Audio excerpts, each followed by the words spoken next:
they're just extra problems here.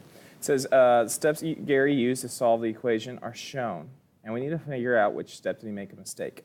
So if we had to solve this, anytime you solve for a variable, the key is to isolate that variable.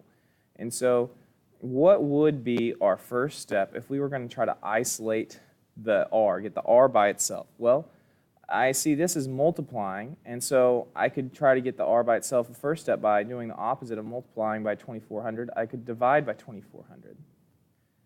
And so I'll do that here. I know these zeros will cancel, and if you don't know what 18 over 24 is, you could type in the calculator, but it is 3 over 4. 6 goes into 18 3 times, and 6 goes into 24 4 times. So we have 3 over 4 equals 1 minus r to the third power.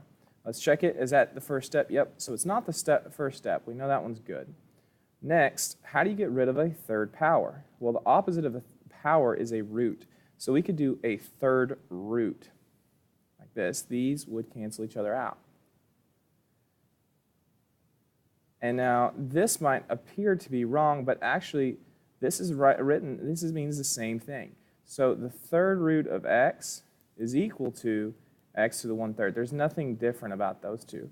Or another way is the square root of x is equal to x to the 1/2. What happens is this is a dividing power. So you'd say you have 1 power here, and it'd be 1 divided by 3. Or here you have a 2 hidden because it's a square root, and you have a 1 there, so it'd be 1/2. So I'll do one more. I'll let you tell me, what would the fourth root of x to the third power be equal to?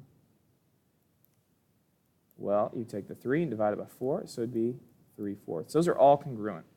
So this step is actually right. There's nothing wrong with that statement. We have the third root of 3/4 equals, those two go away, 1 minus r.